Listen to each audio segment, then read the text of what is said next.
After decades of rumors and scattered reports across aviation circles, one story refuses to die. One night during World War II, a B-24 Liberator, abandoned by its crew, kept flying. 16 miles later, it touched down in the Sahara. No pilots. No hands on the controls. The ghost bomber was real. April 4, 1943.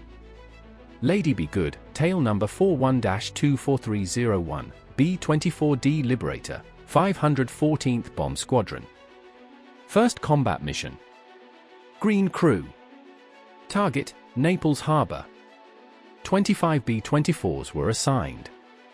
A sandstorm was raging and 8 turned back. Lady Be Good continued. 7:50 p.m. Over Naples at 25,000 feet. Visibility 0. The crew dumped their bombs into the Mediterranean. Their final goal was to get home alive. Lady Be Good began its return flight. Alone. Then everything went wrong. At 12:12 a.m., Lieutenant William Hatton radioed Solok Field. His automatic direction finder wasn't working. He requested a location fix. The base responded. Bearing 330 degrees from Benina. Here was the problem. The base's radio direction finder used a single-loop antenna. A single-loop antenna cannot distinguish between a signal coming from in front of it or behind. The same bearing reads identically whether you're flying toward the base or away from it. Lieutenant Hatton thought he was flying north over the Mediterranean. He was actually flying south. Deeper into the Sahara. Into nothing. The crew overflew their base. Solok Field fired flares. The crew never saw them. They kept flying south for 2 more hours. Then at 2 a.m., fuel was critically low. Lieutenant Hatton made the difficult call. Abandon the aircraft. All 9 men bailed out into what they believed was the Mediterranean Sea. It was the Libyan desert. 440 miles inland. And then Lady Be Good kept on flying. Despite the crew being gone, the aircraft continued on course, forcing historians and engineers to ask how a 65,000-pound bomber could fly 16 miles unmanned and perform a controlled belly landing. And what does this tell us about 1943 autopilot technology and the B-24's aerodynamic design? To understand how Lady Be Good flew without a crew, we need to understand 3 critical systems. The SPA-3 autopilot, trim settings, and the inherent stability of the B-24 Liberator's airframe. The B-24D was equipped with the SPA-3 autopilot system. This wasn't some primitive device. It was a sophisticated gyroscopic system that could maintain heading, altitude, and level flight without any pilot input. The SPA-3 used 3 gyroscopes. 1 for pitch, 1 for roll, 1 for yaw. Each gyroscope was connected to pneumatic servos that physically moved the control surfaces, the elevator, the ailerons, the rudder. When the pilot engaged the autopilot, the system would lock onto the current heading and altitude. It would make constant micro-corrections using the gyroscopes as reference and the servos as muscle. The system could maintain heading within 1 degree. It could hold altitude within 50 feet. And it could operate for hours without human intervention. If Lieutenant Hatton engaged the autopilot during the return flight, which was standard procedure, the system would continue holding the aircraft in level flight even after the crew bailed out. The autopilot didn't know the crew was gone. It just kept doing its job. The SPA-3 was powered by engine-driven vacuum pumps. As long as one engine was running, the autopilot had power. As long as it had power, it kept functioning. Now let's compare this to the B-17 Flying Fortress. The B-17 also used the SPA-3 autopilot. Same system. Same gyroscopes. But the B-17 and B-24 behaved very differently when flying on autopilot. Why? Airframe design. The B-17 had a lower wing loading. 38 pounds per square foot compared to the B-24's 55 pounds per square foot. Lower wing loading means the B-17 was more responsive but more susceptible to turbulence. The B-24's Davis wing was less maneuverable but far more stable in cruise flight. Here's the number that matters.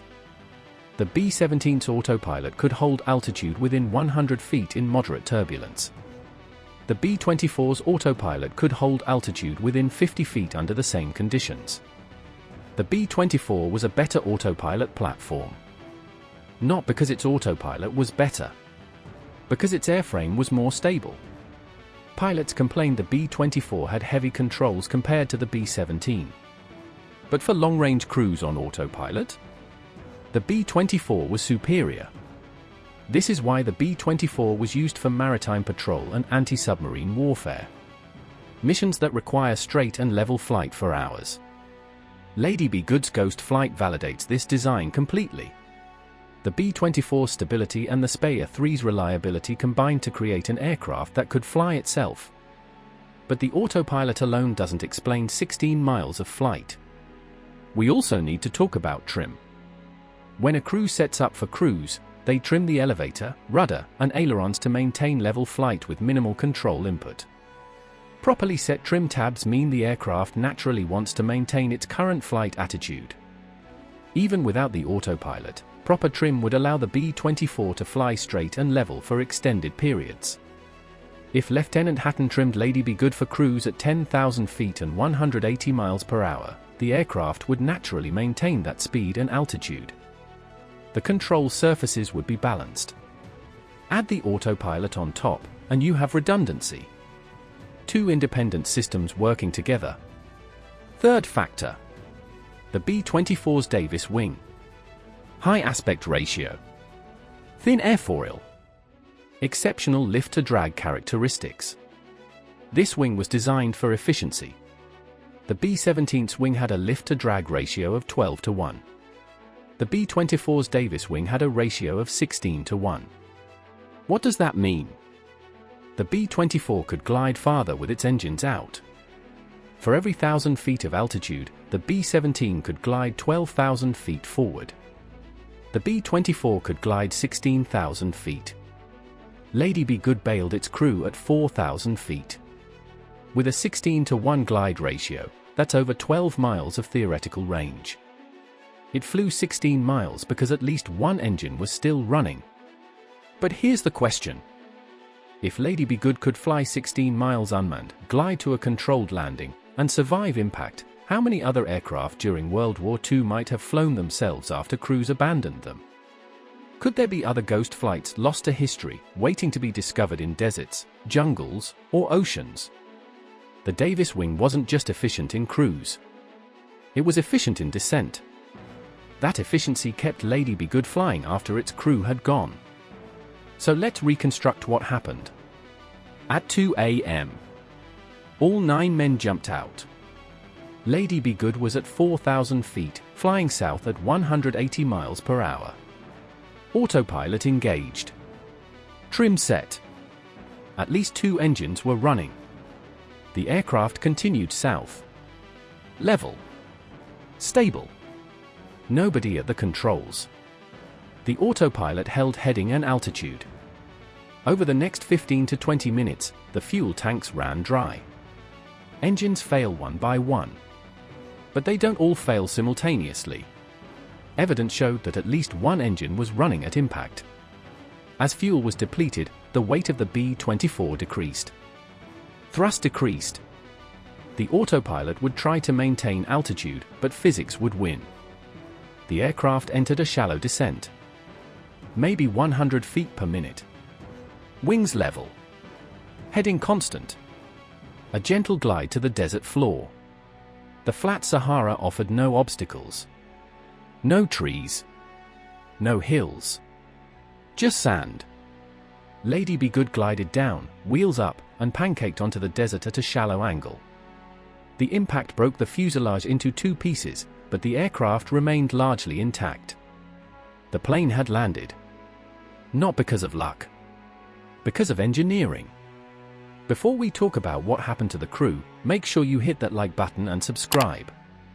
we cover World War II aviation mysteries and the engineering stories behind the planes that made history. And what happened to Lady Be Good's crew is one of the most tragic survival ordeals you'll ever hear. But consider this.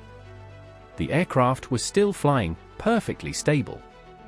The crew bailed out, but what decisions did they make next? How close were they to safety, and could a single navigational error turn survival into disaster? What happened next is almost unbelievable. Fast forward 15 years. November 1958. British Petroleum surveyors spot wreckage. February 1959. The ground team reaches the site.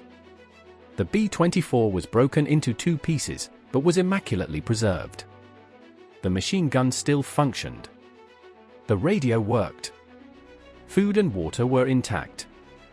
A thermos of tea was drinkable after 15 years. But there were no bodies.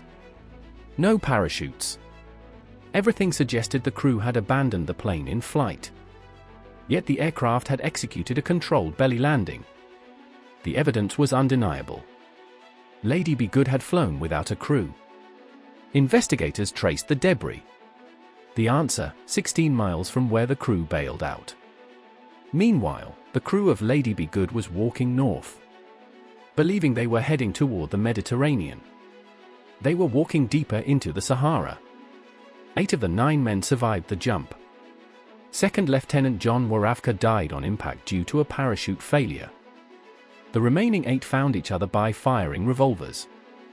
They had no idea they had bailed out over land.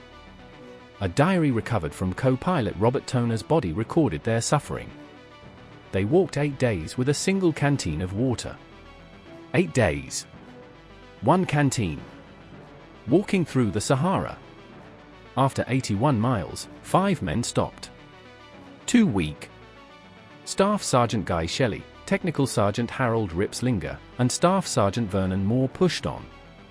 Shelley's body was found 20 miles ahead. Ripslinger, 27 miles beyond. Over 200 miles from where they jumped. Still 99 miles from base. The desert killed all of them. Here's the tragedy. If they had walked south, they would have reached Lady Be Good's wreckage. 16 miles. The aircraft had water, food, and a working radio. They walked away from the only thing that could have saved them. Lady Be Good's crew died because of a single point of failure. 1 radio direction finder. 1 assumption. 1 error. The single-loop antenna couldn't distinguish between inbound and outbound bearings. Lieutenant Hatton interpreted bearing 330 degrees as heading toward base. He was heading away. This is a single point of failure. No redundancy. No cross-check. Modern aircraft have multiple navigation systems precisely because of disasters like this. GPS inertial navigation. Ground-based radar. Multiple overlapping systems that cross-check each other. But in 1943, crews relied on dead reckoning, celestial navigation, and radio direction finders. When one system gave bad information, there was no backup. The aircraft's autopilot worked perfectly. The airframe performed flawlessly. But navigation failed. And that navigation failure killed the crew. Here's what Lady Be Good's ghost flight proves. The autopilot was remarkably reliable. More reliable than the humans operating it. The SPA-3 functioned perfectly for at least 20 minutes after the crew bailed out. It maintained heading. Maintained altitude. Held the aircraft steady as fuel ran out. Compare this to human performance. Lieutenant Hatton misinterpreted navigation data. The crew overflew their base. They bailed out over land, thinking it was water. Human error killed them. The autopilot kept working. This is the paradox of automation. Systems are often more reliable than the humans operating them. But when humans make an error in judgment, systems can't correct it. They just execute the last command received. Lady Be Good's autopilot didn't know the crew had bailed out. It didn't know the aircraft was flying into the desert.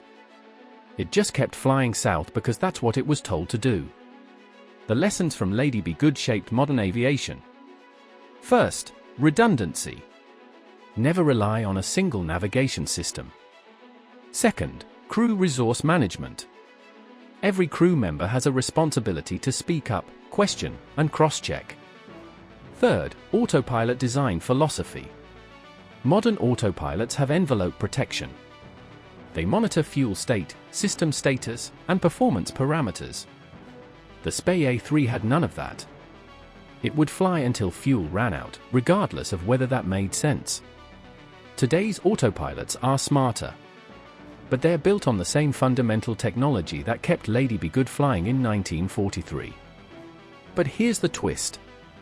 The aircraft that flew without a crew might not have wanted to stay dead. Lady Be Good didn't just fly without a crew, it kept influencing the world decades later. After the wreckage was recovered, parts from Lady Be Good were salvaged and reused in other aircraft. Multiple aircraft received Lady Be Good parts, and multiple aircraft experienced problems.